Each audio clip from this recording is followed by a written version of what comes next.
There is a sign at Two Guns, Arizona, and it reads, Mountain Lions. There is no zoo behind it. Behind the sign, there is a burned out gas station, a row of empty stone cages built of rock cut from the canyon, a scatter of walls, and a hole in the ground that people drive a long way to climb into after dark. The story people come here for is that Two Guns is cursed. In 1878, 42 Apache are said to have burned to death in that hole in the ground, trapped underground while a fire was built over their heads.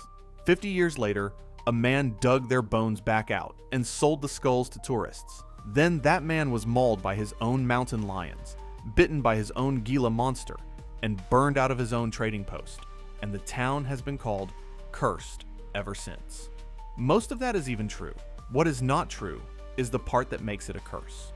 Because a curse is a story you tell when the real explanation is too plain to be interesting.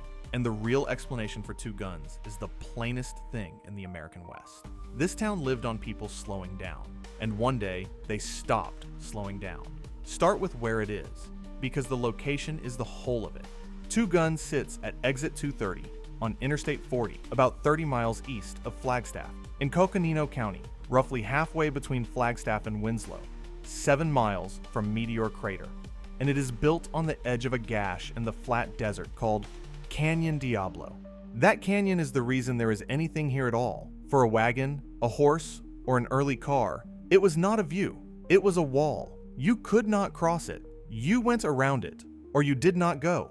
Now, here is the mechanism, and every single thing at Two Guns comes out of it. This place has never had one natural reason to exist. There is no mine here. There is no spring, no farm, no timber, no seam of anything worth digging. Nobody would ever have stopped on this spot for the spot. The only thing Two Guns ever had to sell was the fact that the canyon made you slow down, and a place where people slow down is a place where somebody can sell them something. That is the entire economic history of the town, start to finish. It is a toll gate dressed up as a destination.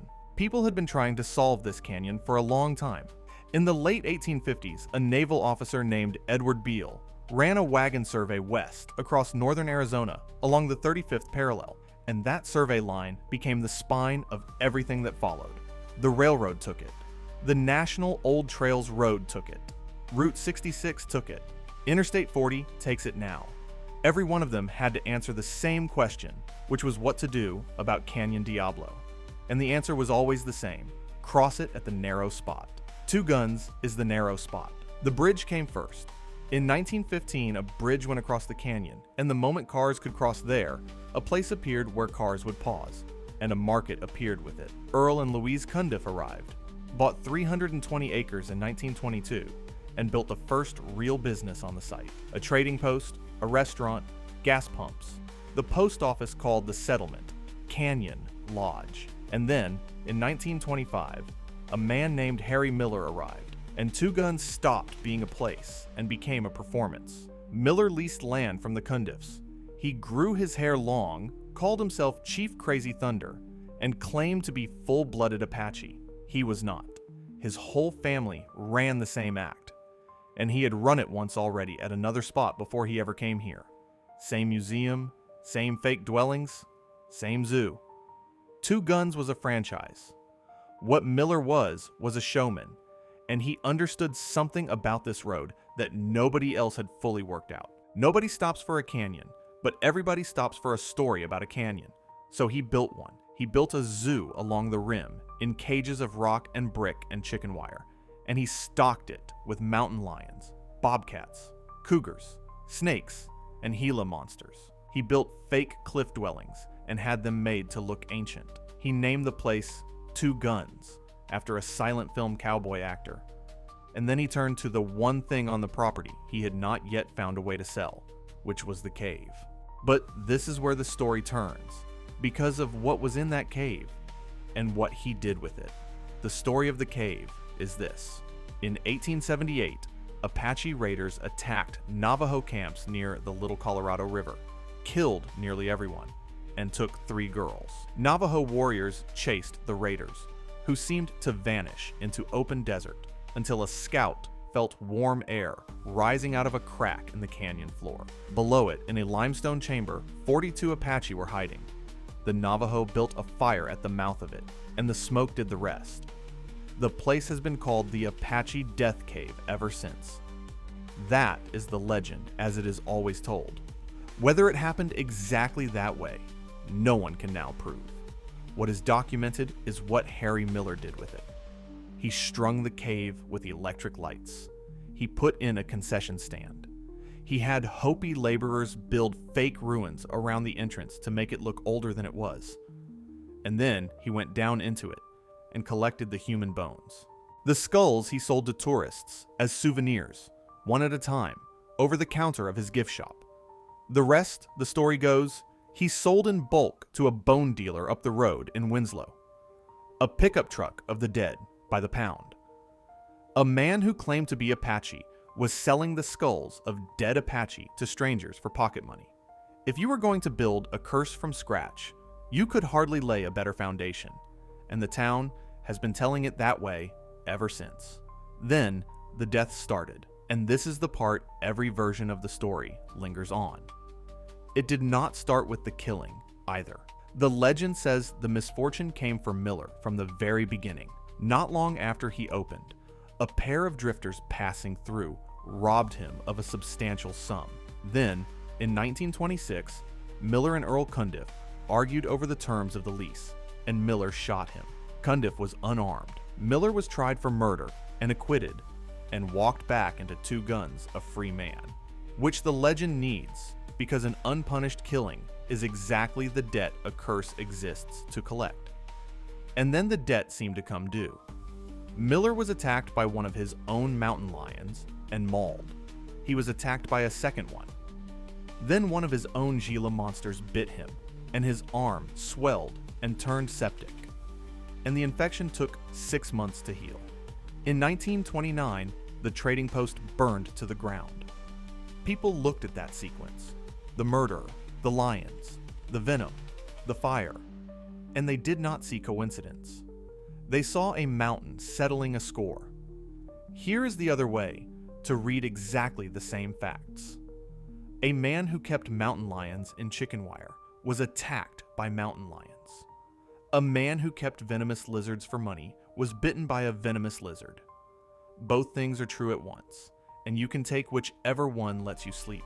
The cave was not the only dark thing to happen on this ground either, because a narrow crossing in the middle of nowhere attracts a particular kind of visitor. In the winter of 1879 and 1880, Billy the Kid and his gang are said to have holed up in the stone ruins along Canyon Diablo near here, using the same emptiness the Cundiffs would later try to sell. In 1889, 4 men robbed a train near Two Guns and got away with over $100,000 in currency and $40,000 in gold coin. The robbers were caught. The money never was. It is presumably still out there somewhere in that country, which is one more reason people wander off the road here that they probably should not. Miller left Arizona around 1930, and he did not leave like a man fleeing a curse.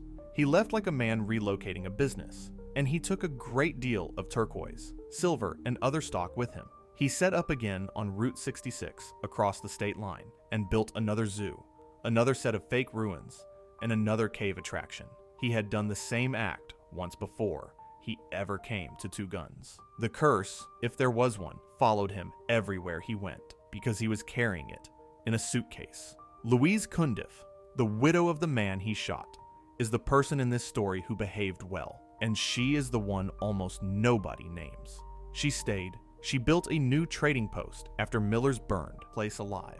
And over the years, Two Guns did come back. Motels, a tavern, a campground, and eventually even the zoo reopened. People kept betting that travelers would still want to meet a mountain lion on the way through. For a while, they were right. Two Guns died 4 times, and it is worth counting them, because not one of the 4 was a ghost. The high-grade years ended. The murder and the fire emptied it. The 1938 realignment moved the road. The interstate finished it. 4 deaths, and every one of them has a date, an engineer, or an insurance claim behind it. And then came the last one, which was the only one that stuck. And it was not supernatural. It was a decision made in an office. In 1938, Route 66 was realigned, and the new road crossed the canyon on a different bridge and left the old complex to one side. Louise Keendif did what you do when your only crop is travelers. She picked up the whole operation and moved it to the new road. Then, in the 1950s, the interstate came, and Interstate 40 did not bypass two guns the way the 1938 realignment had, by a few hundred yards. It bypassed the entire idea of two guns. The whole point of an interstate is that you never have to stop, and a town whose only asset was making you stop has nothing at all to sell to a road like that. The last service station burned in 1971, and then it was simply over. That is the actual curse of two guns, not 42 ghosts. A federal highway engineer with a straight edge deciding the new road would go half a mile north. So here's what is out there tonight. The cave is real, it is unlit, and nobody maintains it. To reach it, you cross a footbridge that is falling apart, and the people who go down warn each other about the same three things every time. Watch your head, watch your step, and watch for the scorpions and the rattlesnakes that shelter in the cool of the rock. That is not atmosphere. That is where snakes go to get out of the Arizona sun, and going down there after dark means climbing into the middle of it with a phone light. The canyon itself is the bigger danger, and it does not announce itself. In daylight, you can see for miles out here. At night, the rim of Canyon Diablo is just an edge where the ground stops. It is a long way down, and a single missed step in the dark is all it asks. There is no lighting, there is no ranger, there is no gate. The nearest real help is the interstate, and the interstate is full of people going 70 who have no idea the town is even there, and the buildings are not safe to be inside. The stone structures are a century old and unmaintained. The gas station is a burned shell, and the zoo cages are collapsing rock and rusted wire. This is not a preserved historic site with rope and signage. It is a genuinely abandoned place that the desert is pulling down at its own speed, and it does not care whether you are standing in it when a piece comes loose. Go though. Go in daylight. It is one of the most atmospheric stops on the whole of Route 66. The ruins are extraordinary. The bridge and the cages and the Kundif walls are all still there, and you can stand on the rim of Canyon Diablo and see exactly why a town grew up on the one spot where you could get across. Bring water. Bring a flashlight if you mean to go near the cave, and watch where you put your hands. Just be back on the interstate before the light goes.